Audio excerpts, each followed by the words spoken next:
Today we have gathered here to worship Sri Krishna's incarnation.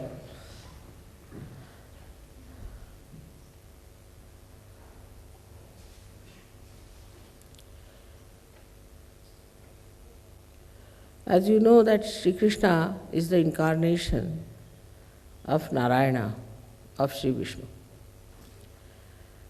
So in every incarnation, they carry all their qualities, all their powers, and all their nature with them. So when he incarnated, he had all the qualities of Narayana and then that of Rama. But every incarnation tries to rectify whatever in their previous life has been misunderstood and have been carried to the extremes. That's why they have to come back again and again. It's too hot for me, I think. Can you not put it out? It's too hot.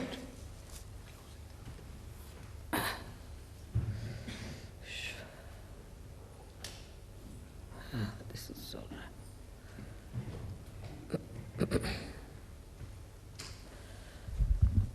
All right?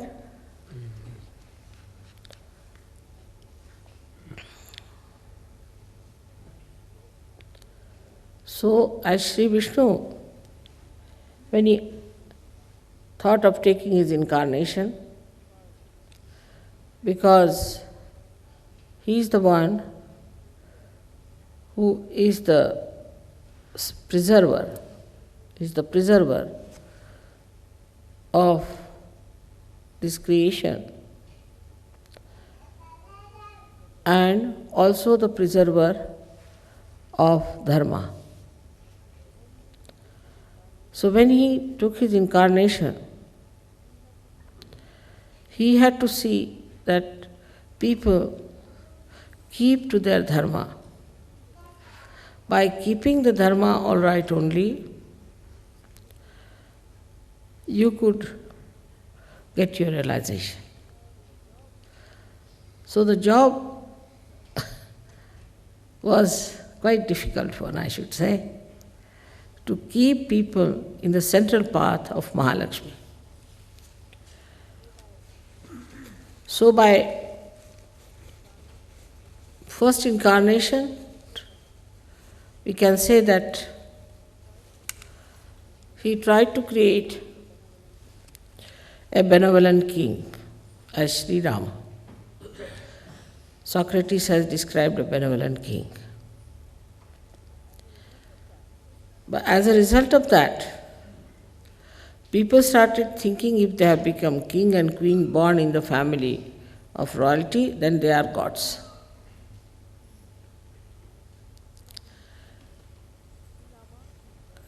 Sri Rama was the Purushottama, means he was the best among all the human beings. That means he incarnated as a human being, total human being, showing all the qualities of human beings. Like he married the Lakshmi principle, that was Sita, and then also he lived a normal married life. When he gave her up, he lived like an ascetic to show how a man should lead his life in a proper dharma. As a married man, and even when the wife has gone away, how he was leading a life of complete chastity. And he never had another marriage, though many people said that you should have another marriage. So the system that was the best to have a monogamy, he followed it. By his life, he showed how a husband should be with his wife.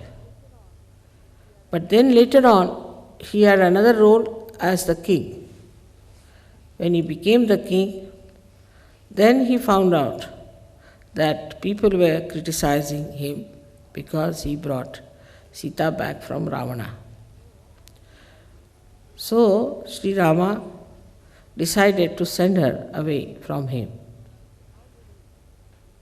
How many people in this world who are in power would be that sensible about that power that they have to behave in a manner that they should be ideals for all other people who are working under them for the administration, for looking after the country.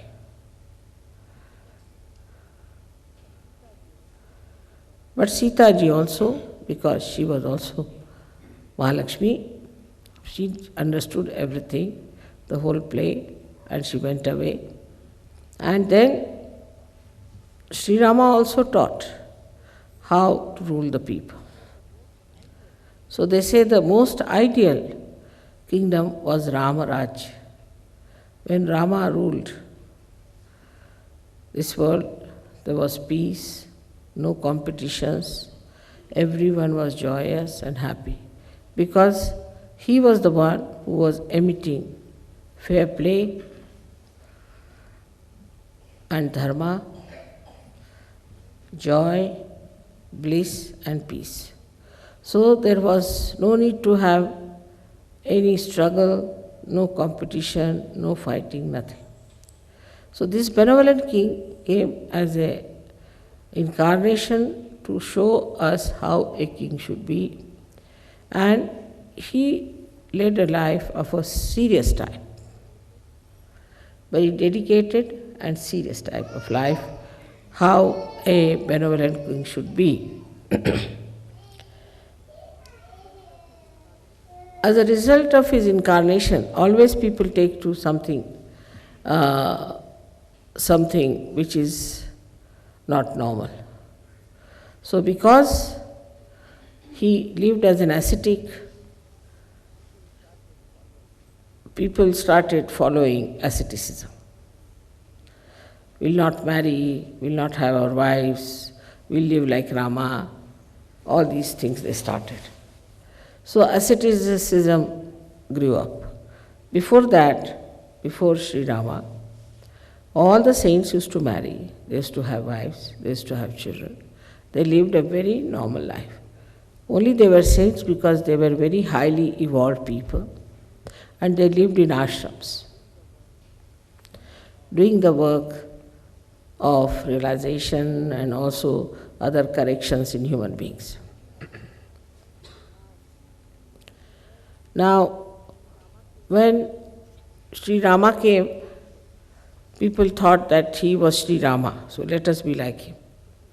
Because he lived like an ascetic, let us also live like an ascetic.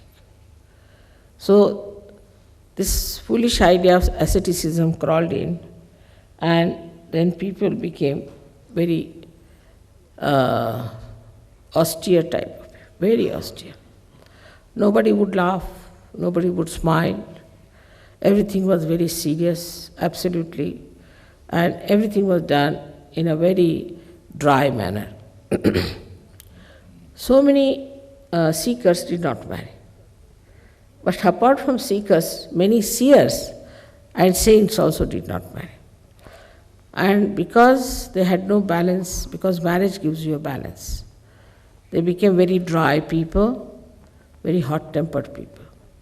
And we have examples of some rishis who are known for their hot temper and their ascetic qualities by which they could destroy anyone, make them into ashes.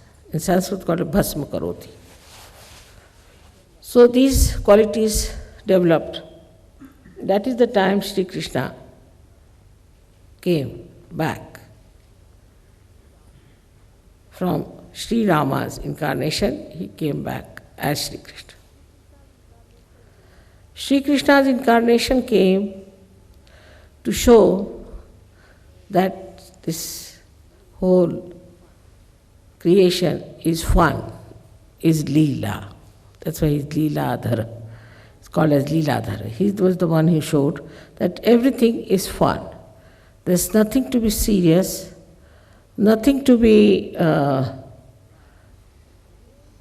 dry, nothing to be ascetic, but the whole life is a fun. He gave this idea because people had become so austere. And then also a kind of a funny Brahminism started. Like they would not eat, they created a caste system which started developing. The caste was determined by birth, which was wrong, and they could not eat food.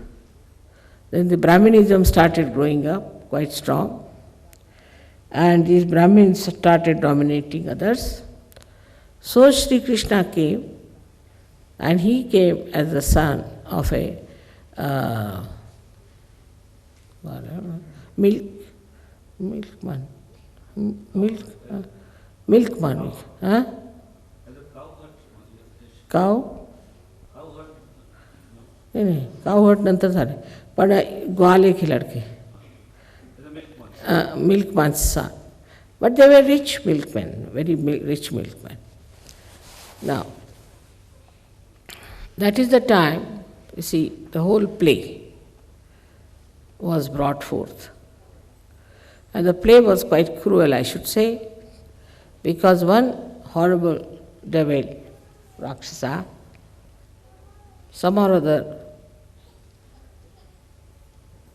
used a lady who was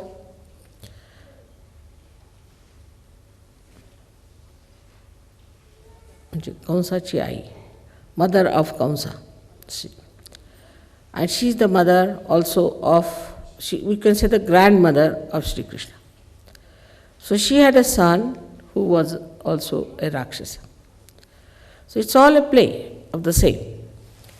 So he had an uncle who was a devil, who was a Rakshasa. And he was supposed to kill this uncle. See the play. This is a drama, or just see the drama as I worked it out.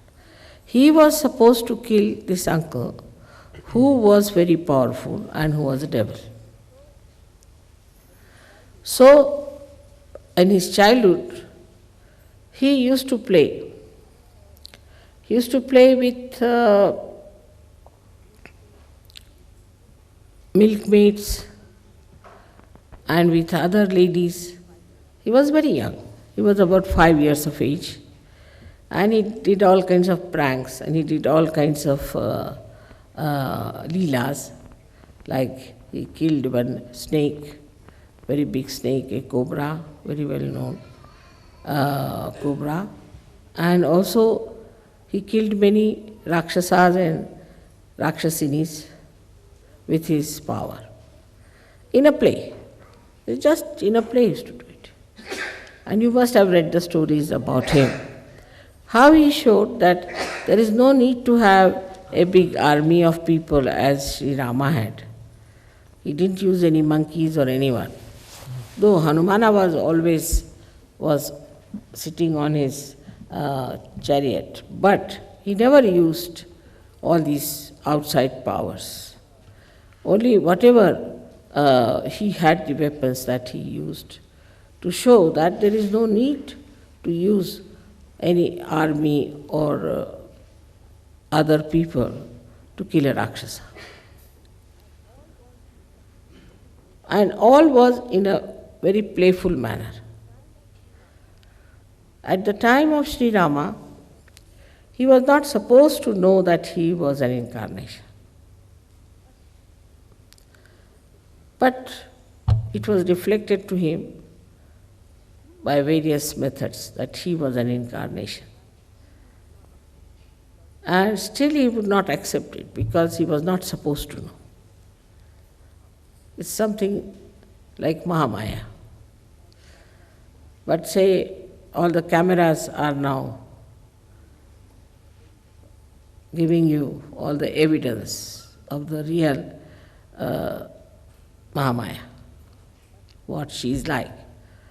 But one may try to show that you don't remember, you don't have. You have no memory of it. Because if you remember it, then your action would not be human. They would become divine actions, and that may be not all right for human beings, because they won't be able to stand, or they'll be frightened. There'll be such an awe. So Sri Krishna normally behaved like a very ordinary person. Like in his childhood, he was very fond of butter. And as you know, butter is very good for the throat. For Vishuddhi, I have told you many times that on your tea you put some butter and take it, so that your throat, which is dried out, will feel better. So he was very fond of butter. And he would go and make his friends help him, and made a pyramid out of them, would climb up and break the butter container and would eat all that butter like a little baby. So one day his mother said, "All right, why did you eat butter?" He said, "I never ate." He said, "Then what is this on your mouth?" He said, "This is all these boys have put it on my mouth." You see, to him, even telling such little lies also was a fun with the mother. To that extent. Like, don't tell lies, you must not. No, there was no fun in this kind of thing. So he told her a lie.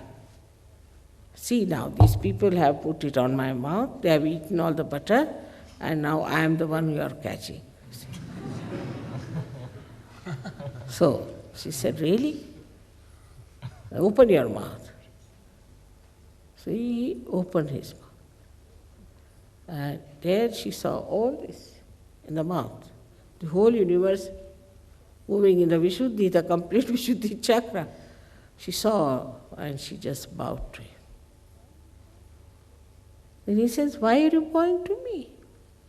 As if nothing has happened. So, see, all his pranks and all his childish, sweet lies were just to create a feeling of understanding. And it's regarded as something very sweet according to the Indians, or we can say according to the Eastern ideas, that children are naughty like that with the mother. They all enjoy the naughtiness of the children. Little naughtiness here, naughtiness there. And the strictness of children, to a great extent, also is there because I think people are not attached to their children. They don't love their children. They love their carpets, love everything else, because they can sell it. But they can't sell their children. And that kills the joy. So the children and the parents are separated by materialistic ideas, that this material is more important than their own children.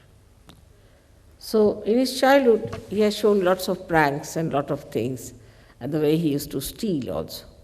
Now stealing is supposed to be bad. Belongs to somebody else, if you steal is bad. But he was stealing only the butter of his mother that he had made them. And he used to steal the butter of all the ladies who used to take down to Mathura, where Kansa was ruling. And this butter was eaten by all the Rakshasas there, and they were becoming very powerful. So he thought best thing is to go and eat all the butter so that these ladies won't be able to go and sell it. Also, if you see it significantly, is this that we starve our children, we starve our families just to have some money. Money orientation is there, that you can go and sell your butter to somebody. With this idea, everything to be sold out, we have to sell out this, we have to sell out that. Nothing is going to be kept with ourselves. So, the children are the only permanent liabilities. So the children are treated as if they are just burdens, while all the other things are good because you can sell it. So the whole value system, if it runs down to money, then children have no place in the family. According to Sahaja Yoga, children are more important than all the wealth of the world. And they are to be looked after that way. Of course, they should be told what is dignity is, how to behave themselves. But their little pranks are to be understood and enjoyed, because only as children they can do pranks, not as grown-ups. So they should have that much freedom to play pranks and to play some tricks on you. Otherwise, they'll become very serious people and might become ascetic. Those parents who are very strict, their children are never normal. They either are extremely perverse, rebellious, or they are quiet down, and they cannot face life. So both are of the same style, because one cannot face life, another cannot be faced by life. It's like this. Nobody can face such people. So you have to treat your children with great love and understanding, but they should know if they misbehave, then this love will be finished. So children only care for love. They don't know money, they don't know anything. So the love that is you establish in your child becomes very precious thing. So the system of Sahaja Yoga is based on divine love, and it can only work when people are loving. If they love money, if they love power, if they love their reputation, they love this, love that, and not their own children or their families, then they are absolutely losing a very big part of the society, and God knows what's going to happen to these children if you do not have love for your children. In Sri Krishna's life, you can see various things he has shown. In his, we can say, in his epic or in his biography, if you see, you will find how many facets of life he has handled with such beauty. Then in his childhood, then he goes and kills the devil of Kansa. That too, how beautifully he does it, how he kills the people who are surrounding him, how he knows their secrets, how they can be killed, it shows complete brilliance and very beautiful organizing the whole thing. Now imagine one Krishna fought the whole army of that Kansa. How he must have done it?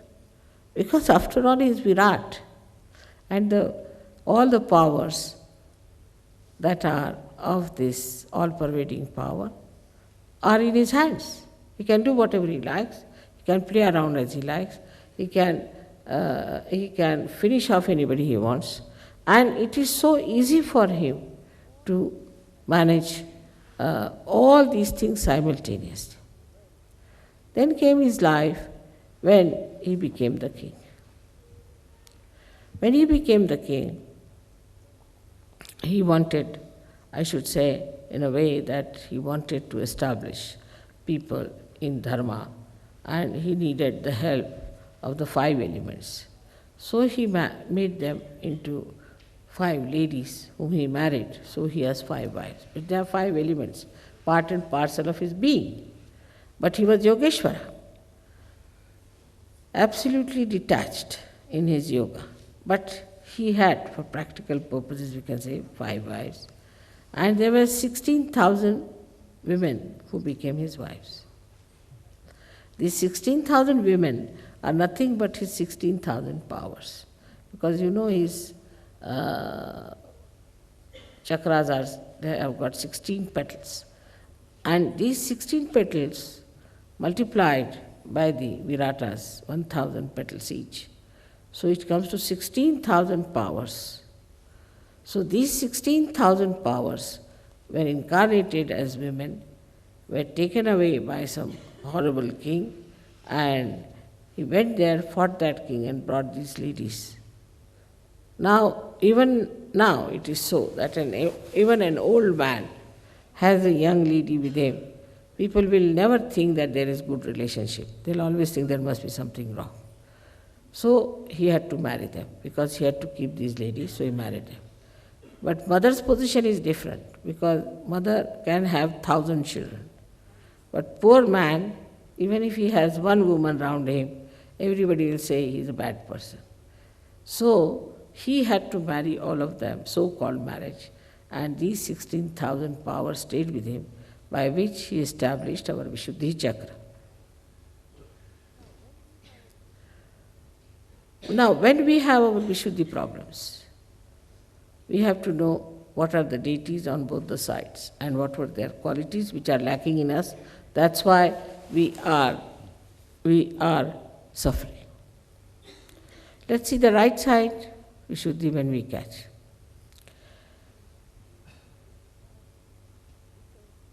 Sri Krishna's essence is sweetness, madhurya. Madhurya.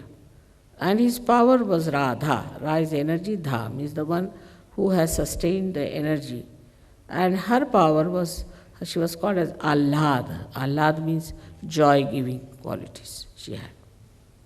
So Sri Krishna's qualities were that he was Yogeshwara, so he was the witness, and sweetness.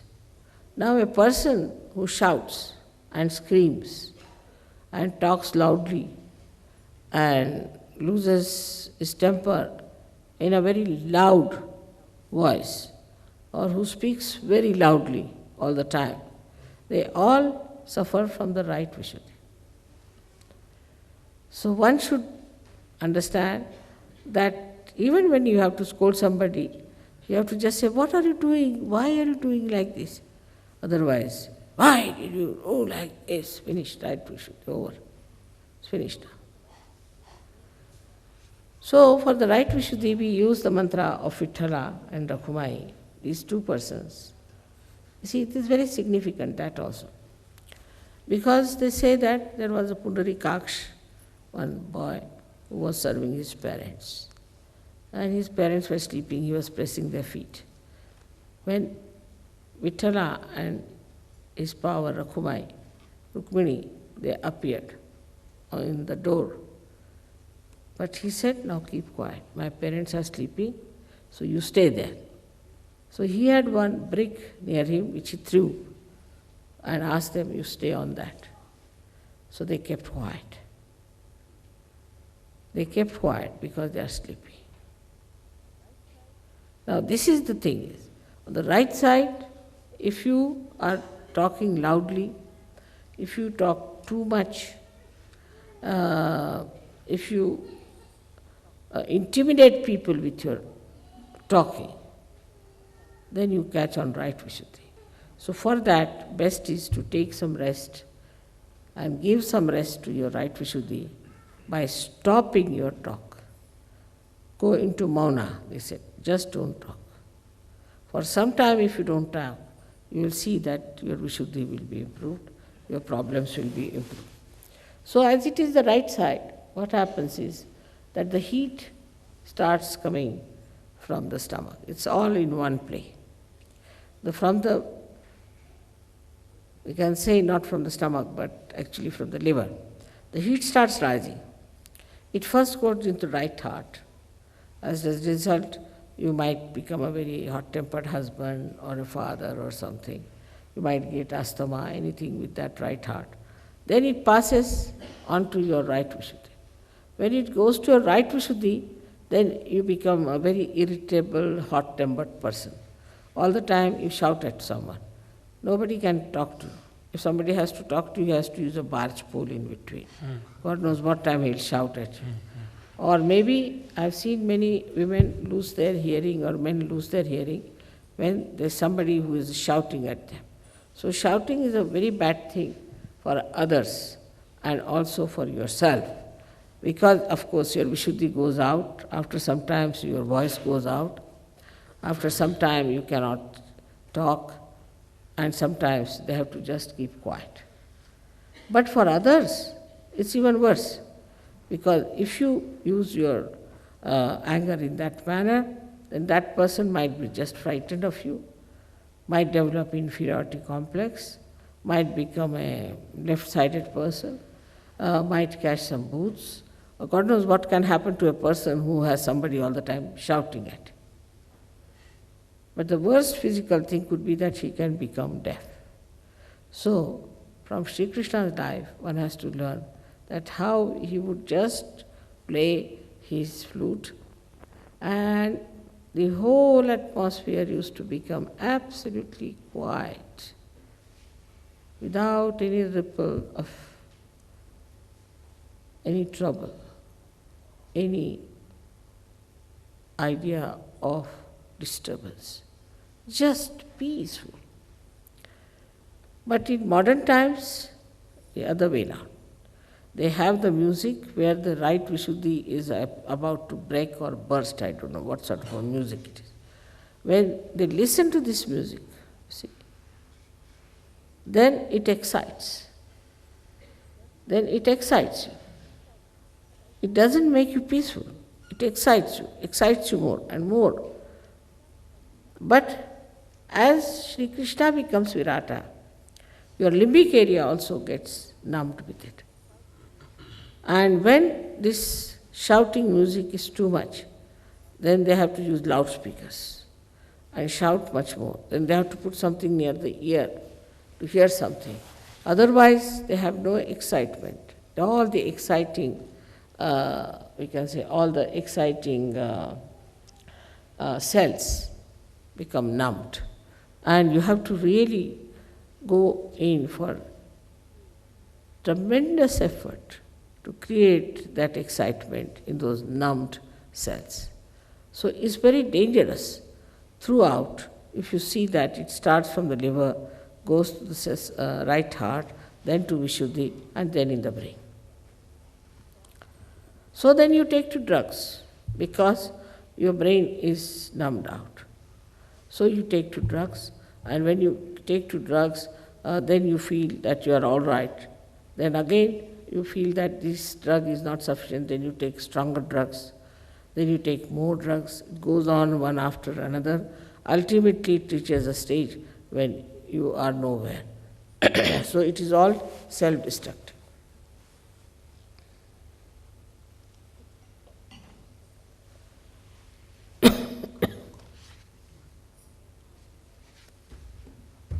I am also using my right Vishuddhi too much.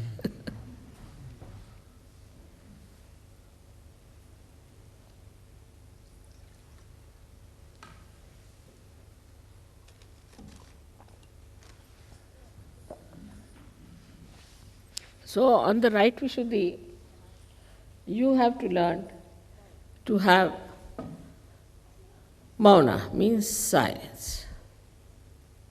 Those who think, who are very dominating, who are talking in a very dominating manner, whose right Vishuddhi is catching, should become silent and should, at least for some time, should not talk at all. Maybe you might fix one day, say you can do it on say, I'll not talk on Monday. But supposing Monday you have to work, so you should say, I'll not talk on Sunday. But human beings are such that if they decide they will not talk on Sunday, then Sunday they'll talk the most.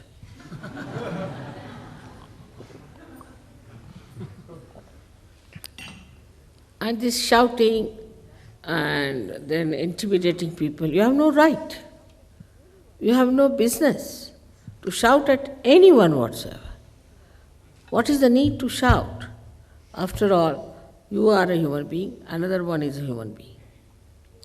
God has not given any word, whether it is a husband, wife, children, or anyone. But I find these days even children shout, the mother shouts, the father shouts. If you go in the house, you feel like running back, because you will hear nothing but shouts.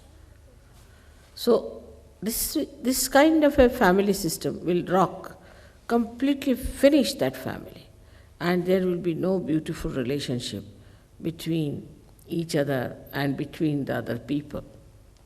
Sometimes you can say the whole country is having nothing but shouting at one and shouting at another. All over you go, you find nothing but shouting. Even if you take your car a little bit this side, there will be a shouting. For the slightest excuse, they start shouting and spoiling their right to Shuddhi. Now, for politicians, they think it's the best way to shout, because they can really impress people by their shouts. So they shout a lot, tell people this, that. When they speak, you should hear there's no sweetness in their tongue, nothing of the kind. But they shout, and by shouting, a person gets frightened. All right, you want the vote, we'll give you, but don't shout. That's how many people get elected and become big and think that they are very successful because they have been shouting. Then they have training for shouting, and they go in for a higher and higher education in shouting. How to shout, how to intimidate people by the loud voices. For Sahaja Yogis, it doesn't behove. Sahaja Yogi has to be a very sweet person, extremely sweet. Now, when you are thinking of, say, Sri Rama as a person who was the king, and then you have got Sri Krishna who was a diplomat. So what is the divine diplomacy? You don't have to shout, but you change the subject. If you want to bring somebody to some conclusion, then best thing is first to change the subject. And gradually, if you are clever enough, then you go on changing, and you bring it back to the right thing. That's the clever thing to do. Otherwise, just by shouting, if somebody might say, yes, all right, I'll do it. By the time you are gone, he'll say, yeah, I'll do it. That means something else. So, see, he might say yes and yeah, any time. So to have a complete rapport with another person is to play with that person. That's what I did also in Russia. I went round and round and round and round and brought him to the point that we have to be very independent thing. And I managed it. That is Sri Krishna style. You see, because to face it, supposing somebody says, oh, this is my idea, I've decided to do this and that and everything, then you should say slowly, all right, now I would say what you are saying is correct, absolutely correct. I agree with you. And what do you think about the other thing, something like that. And then you should say, now, I can suggest, but I would like to suggest like this. If you can, agree to it. See, gradually if you go and talk like this, things can work out. And people will feel really that you have taken time and you have spent that much time and have accepted the proposal and things. And then don't feel bad. So, one has to know that what is the essence of all this diplomacy. Can you tell me?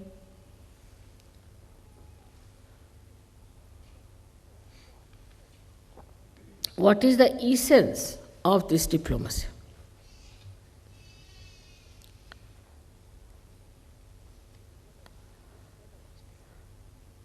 Is benevolence. You have to achieve the benevolence of the whole humanity. This is the essence of it. If you are doing it, you are not doing for yourself, for your gain, you are not doing for the gain of any particular person, but you are doing it for the benevolence of the whole humanity. So, once you know this is the essence, so what is the need to shout? By shouting, you are not going to achieve anything.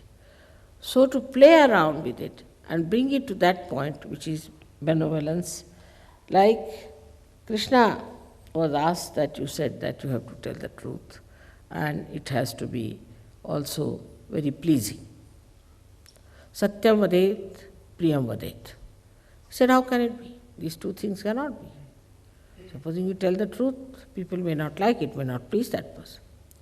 So he said, no, it should be Satyam Vadet, Hitam Vadet, Priyam Vadet. That tell the truth, tell for the benevolence, and tell the pleasing thing. Supposing you tell somebody the truth, he may not like that at that time.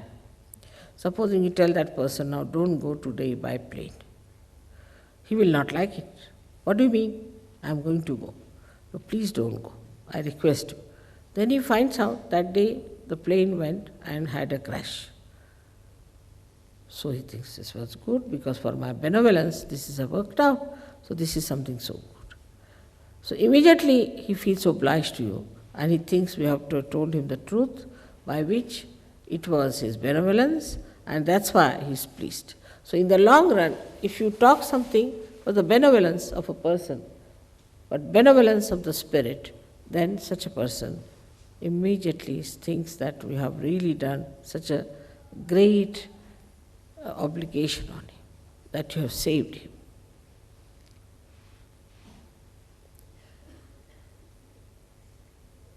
If even you have to tell some lies for the benevolence, it does not matter. It will not have any effect. Because Sri Krishna, which is the deity, knows it. For example, a man is coming to kill somebody and you know where that man is hiding. He comes and asks you, where is that man? Are you supposed to tell him the truth? All right, he's there, go and kill him. No. So what you have to tell? You have to tell him that, see, I am not going to tell you, I don't know. Doesn't matter. Because what he is asking is unauthorized, is anadhikar. He had no business, he has no authority to ask such a question. And he has no authority to extract the answer from you. Whether you give him the answer or not answer is your right. So if you understand that it is not for the benevolence of the man who wants to kill, because tomorrow he will be hanged, and not also for the benevolence of the person whom he is seeking out. So if you do like that, then there is no problem. You will find most of the people will just like you because they will know that you are sincere, very honest, that you want to be benevolent. Now, as you know, I have told all of you everything, whatever I felt like about you. Most of the time, I should say, not all the time, but of course, most of the time. I have to also tell lies a little bit. But whatever I do, you will find out is for your benevolence, is for your good. I have to tell you. I cannot run away from that. I have to face it. So you cannot run away from telling people what you think is right for them, especially those about whom you are in charge. Like you have children, you've got a family, you've got other relations of whom you are in charge. Then best thing is that you have to tell them frankly what you think, what is right, is your duty. Then people escape it also. Many people who don't want to face their children, I have seen, they'll give them toys, toys after toys. They would not like to face their children, tell them, no, I don't like it, this is not good, I would like you to do like this and this. So discipline doesn't mean something very dominating of one person or two persons, but discipline means that whatever we do has to be for the benevolence of your spirit and the spirit of others. That is what is the Sahaj discipline, where you do everything for the benevolence of others and for the benevolence of your own ascent. Once you have established this idea of hita, of this benevolence, you have known the life of Christ, life of Muhammad, life of all these great people. Because what they have done is for the benevolence of the people. So I would say now we have the left Vishuddhi, and you know very well that left Vishuddhi is the lightning, in the lightning. Now what is lightning? She just shouts and roars. So a person who has got left Vishuddhi, should actually become a person who can shout and who can scream and who can, I should say, expose others, as she did. In the same way, you have to do it. And that you should not be afraid, you should not worry, and you should not think, how can I do it after all? But mostly the people who feel guilty are a type which has lost its confidence and the ego has entered into the left side. It's a very complicated situation. So we have to be on the lookout that we are not feeling guilty. It's very important. Guilty for this, guilty for that. It's just a myth. We want to escape reality. That's why we say we are guilty. So you have to face it, your reality. Try to find out what's wrong with you and what's wrong with another person and face it. That is much better than to just say, oh, I feel very guilty and sitting down. Because Vishnu Maya is nothing but like an electricity. And electricity exposes people, she screams at people, shouts at people, she roars at people. So if you have a left Vishuddhi, then you have to use these methods. I would say a person who has an inferiority complex should go to the sea and address the sea and tell, I am the Lord of the sea, I am this, I am that, loudly. Those people who cannot speak on the stage, cannot come on the stage, they should go also same way. If they try, they'll become great speakers. It will be a very good idea for you to go and just to give a big lecture. And with that big lecture, you can always, show that you are not suffering from any inferiority complex, but you are expressing yourself in a clear-cut way.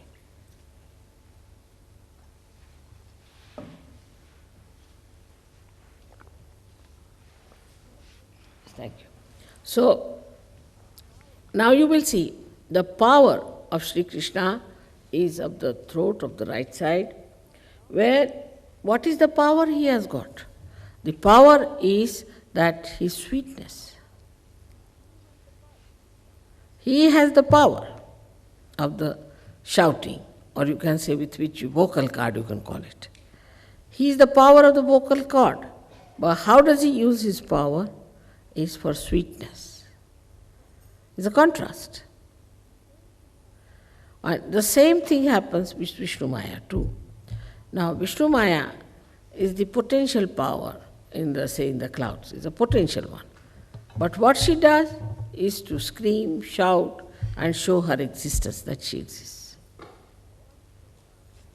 Now all these photographs that you get and all these miraculous photographs you have been showing me are because of Vishnu Maya. She's the one, as electricity she acts. And she's the one who manages all these things very well. So though she is the sister of Sri Krishna, she's in a way very much subtler because she helps you in such a subtle manner. Now this mic, it has electricity in it. You'll be surprised my vibrations are passing through this. It is bombarding this. And from here they are going anywhere you want them to go. You can put a computer on the other side and you can computerize me. It is such a remarkable thing that the one which is supposed to shout, scream and roar is the one which is on the left-hand side, so that it exists in the people in a potential way, in the people who are feeling guilty, who are suffering from inferiority complex, who are sly, who feel they are good for nothing. She exists in them. See the contrast again.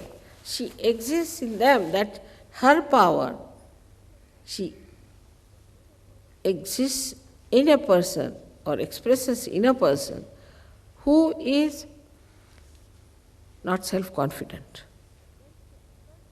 And then she asserts her power by which persons become self-confident.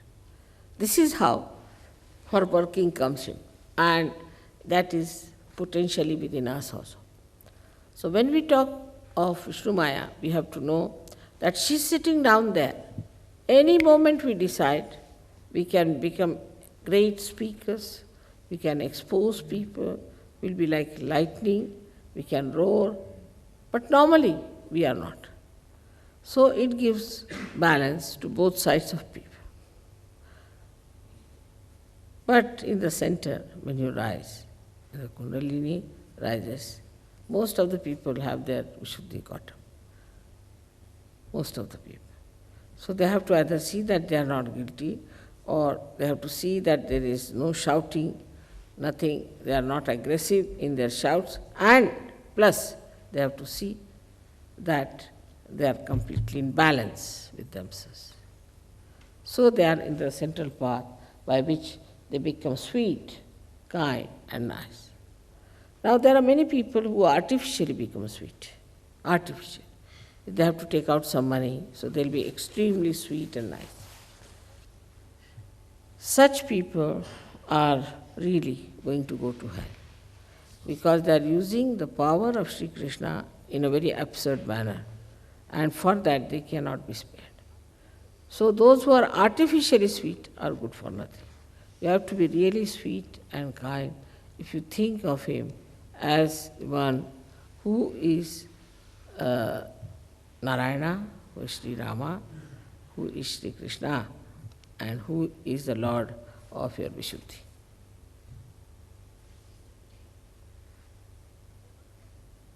So we have to control, not to feel guilty again, because there might be some people who might be feeling that mother is saying to me.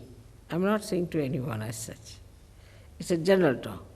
So what I'm saying, if you are a person who is a shouting tap, please bring it round and keep it in check and take rest, give rest to your throat. Some people are very happy if they are told that today Collector Saab is in rest. They said permanently or for a short time. Because he's the one, if he's a shouting fellow, nobody wants to see him. No one likes any person who shouts. No one likes. Even the nearest and dearest don't like it. Of course they tolerate, it's different, but they don't like it. They don't want it. So for us it is important to understand that our Vishuddhi is to be kept clear. First of all, we must have a beautiful heart, a very clean heart, where there's a fragrance of Sri Krishna's melodious music. Unless and until we have a beautiful, sweet music in our heart, we can never be good Sajogis. I hope today's evening puja, though has been rather late, doesn't matter, will help you to think about it, improving your Vishuddhi, working it out, and then to look at the Virat and find out what's wrong with you, get it corrected, which can be done by anyone, and see that you just have a full idea about yourself, about your Vishuddhi. That's only possible, only again it's a vicious circle, if you have a good Vishuddhi. If you don't have a good Vishuddhi, you can never see yourself, because at the Vishuddhi point only you become the witness. You are just a witness when you are at a Vishuddhi point.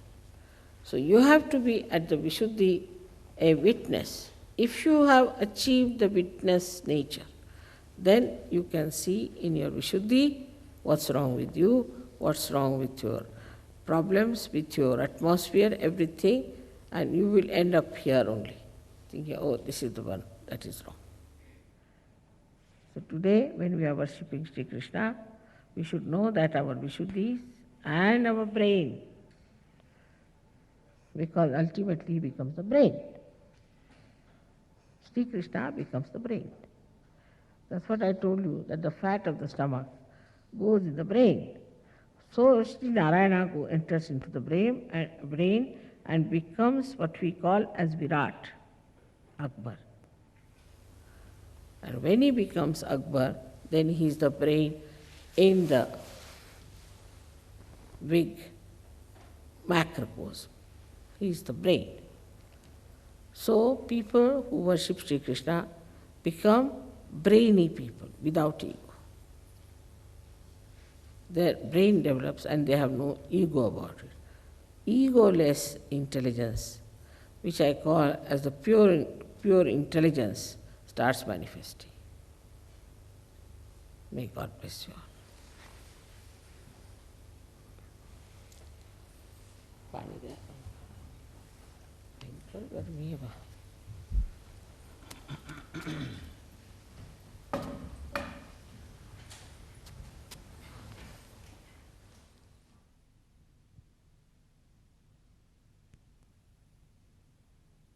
After this puja now, you know that I'm going to Finland and you should see my itinerary is terrible. And from Finland to Moscow, Moscow to India, India to Japan, and Japan to Los Angeles, and Los Angeles to New Zealand, New Zealand to Australia. So this will be like this every day practically, I think. But whatever it is, I'm going now, and now you have some time. We have a lot of time now in between till I come in October to trouble you again. So in this time, you all should decide what you are going to do. How are you going to help Sahaja Yoga? How you are going to work it out. This is very important because I don't need any Sahaja. You need it and all the rest of the world needs it. But despite that, I am working so hard. So you have to think that Mother is now gone out, doesn't matter. We are going to work it out. We are going to find out what we can do about it. So please work out something till I come back.